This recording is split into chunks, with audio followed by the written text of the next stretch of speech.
You know, life was getting pretty repetitive.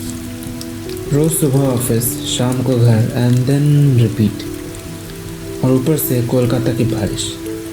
One evening office से निकलते वक्त बारिश देख के एक रैंडम थॉट आया। If rain is already here, why not experience it where it actually belongs. बस फिर मैंने दोस्त लोग को मैसेज किया and within a few hours plan भी बन गया। Leaves approved, hotels booked, bags packed.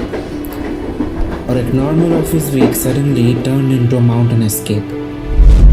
This is the story of our impromptu trip to Darjeeling.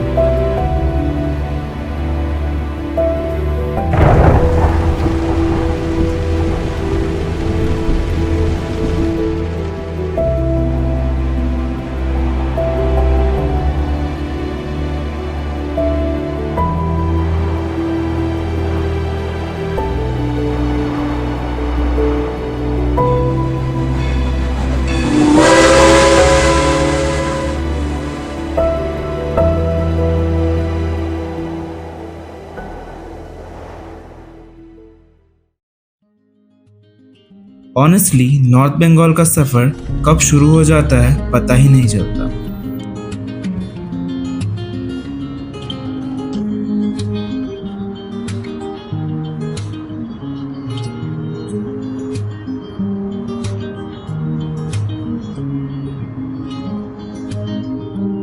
So our first stop was Rohini lake और यहीं पे पहली बार रियलाइज हुआ that we actually escape the city.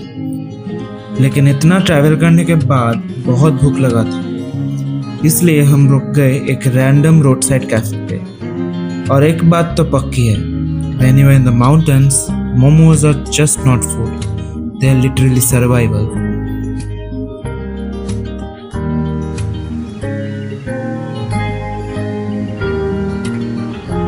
उसके बाद ड्राइवर हमें ले गया एक व्यू पॉइंट पे।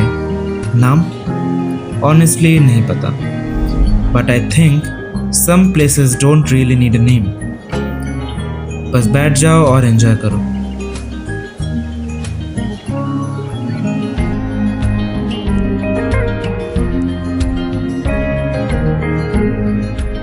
शाम तक हम फाइनली पहुंच गए अपने एयरबीएनबी पे, चौक बाजार के बिल्कुल पास। लोकेशन इतनी कन्वीनियंट थी कि बाद में पता चला दार्जिलिंग मॉल जाने का एक शॉर्टकट भी था। वैसे लोकल्स तो उसे शॉर्टकट बोलते हैं, मुझे तो वो फुल्ली बॉडी वर्कआउट लगा स्पेशली बारिश में। और फिर we reached the heart of Darjeeling. Rain, fog, cold breeze, everything just felt different. From there हम लोग चले गए हिमालयन कैफे।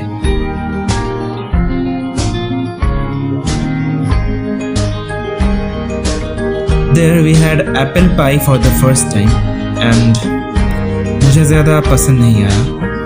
Anyway, थोड़ा फोटोज क्लिक करने के बाद हम लोग डायरेक्टली चले गए डिनर पैक करवाने के लिए। And from there we went back to the Airbnb.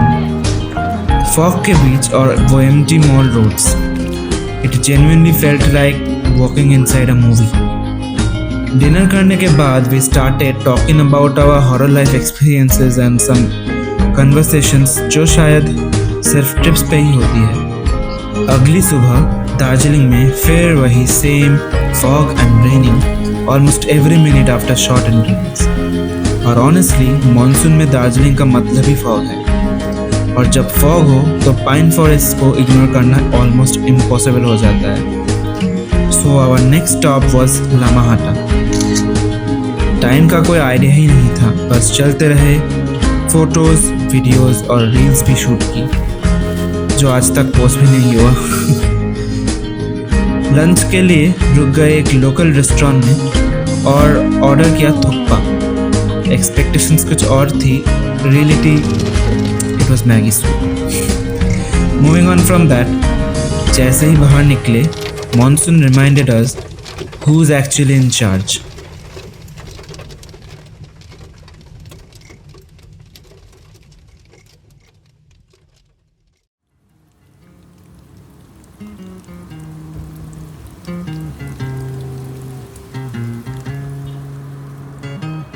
बारिश की वजह से मॉल और भी सुंदर लग रहा था और उसके साथ it was the time of FIFA world cup.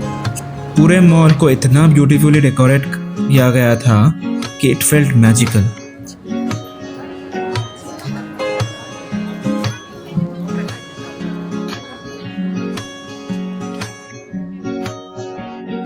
Golden tips से टी, हेनरीज से कुकीज और काफ़ी सारे सोवेनियर्स लेते ही लेते बारिश ने फिर सरप्राइज दे दिया। And we had to put on our raincoats and in that weather how can we even miss eating momos. हम लोग रात का डिनर किए देवागर्स में, थोड़ा Japanese, Korean and Chinese, a complete Asian dinner. देखते ही देखते आ गया वो सुबह for which we were not at all prepared. Trip का लास्ट डे। पैकिंग से पहले मैं और उत्साह निकल पड़े एक लास्ट मॉर्निंग वॉक के लिए। दार्जिलिंग की वो silent lens, fog and cold air और बिना किसी डेस्टिनेशन का वॉक करना, कभी कभी यही सबसे अच्छा प्लान हो जाता है। और फिर वापस जाने का टाइम आ गया। इस ट्रिप में हम टाइगर हिल नहीं गए, ना ही सारे famous sight seeing points cover किए, बिकॉज ऑनेस्टली हम दार्जिलिंग देखने ही नहीं गए थे। We wanted to experience how Darjeeling feels in the monsoons. कभी कभी बेस्ट ट्रिप्स वो नहीं होते जहाँ तुम सब कुछ देख लो और घूम लो। बेस्ट ट्रिप्स वो होते हैं जहाँ तुम थोड़ा सा खुद को भी भूल जाओ। और शायद इसलिए ये दार्जिलिंग ट्रिप हमेशा याद रहेगा।